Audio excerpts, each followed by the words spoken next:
On March 25, 2025, Sae Ron's husband issued a statement through the Garo Siro Research Institute regarding his late wife. He firmly denied the allegations of assault and blackmail made by YouTuber Lee Jin-ho and Sae Ron's ex-boyfriend. To support his claims, he provided a photo of their marriage certificate as evidence. "Hello. This is the late Sae Ron's husband. I hesitated to come forward as I am still grieving and struggling with my emotions. I worried that speaking out might bring harm to Sae Ron and her loved ones. However, after careful consideration, I realized that many distorted facts are being spread by certain individuals. The severe defamation of the deceased compelled me to release this statement to clarify the truth. I was an ordinary person living my daily life when I met Sae Ron in mid to late November 2024 through an acquaintance. Despite the short time, we were strongly drawn to each other, and on January 12, 2025, we legally married in the United States, where I reside, with only witnesses present. Later, we mutually agreed to annul the marriage, realizing we had rushed into it without serious consideration. Factors such as the challenges of a long-distance relationship and differences in personality contributed to our decision. Sae Ron's husband argued that his residence in the U.S. made assault highly unlikely. Additionally, he pointed out that Sae Ron visited him 3 times, reasoning that if he had been abusive, she would not have continued to do so. The apartment complex where I currently live in America is a quiet residential area with weak soundproofing. If any assault had taken place, the neighbors below would have immediately reported it. Furthermore, in the United States, assault carries severe legal consequences. Having been raised in America, I am well aware of this. From November 2024 to February 2025, I met Sae Ron a total of 4 times. After our first meeting in November, she visited me in America 3 more times. If I had assaulted or confined her, why would she voluntarily return each time?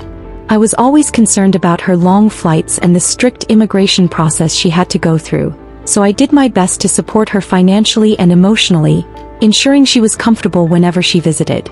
They claimed to have photos proving physical abuse. I urged them to make these photos public if they exist. If necessary, I am willing to undergo a police investigation. He also addressed accusations that he had monitored her, stating that they had mutually agreed to share their personal information due to their long-distance relationship. As a long-distance couple, we openly shared access to each other's phones and social media accounts, including passwords. In reality, Sae Ron frequently used my phone to contact others. We exchanged passwords and other information freely to build trust as a married couple.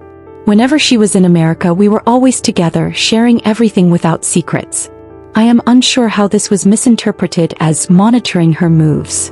This was a mutual decision, something any couple can choose to do. I can provide evidence of a written agreement we made as a couple. He firmly denied allegations that he had blackmailed Sae Ron into marriage or that she had ever been pregnant. He further revealed that on March 18, 2025, an anonymous individual contacted him, claiming to be Sae Ron's cousin. This person falsely accused him of assault and blackmail, attempting to provoke him. However, upon his mention of legal action, they immediately ceased contact. Lastly, on March 18, 2025, someone contacted me anonymously, claiming to be an acquaintance of Sae Ron. I will provide the message I received. Believing them to be someone I knew, I continued the conversation, but they falsely claimed to be her older male cousin and repeatedly tried to provoke me with accusations of assault and blackmail. When I stated that I would take legal action, they immediately stopped contacting me. If necessary, I will request a fair and just police investigation. I urge those spreading falsehoods about the personal life of a deceased person to stop immediately. He concluded his statement by calling on Lee Jin-ho and others to cease spreading what he described as false accusations against the late actress.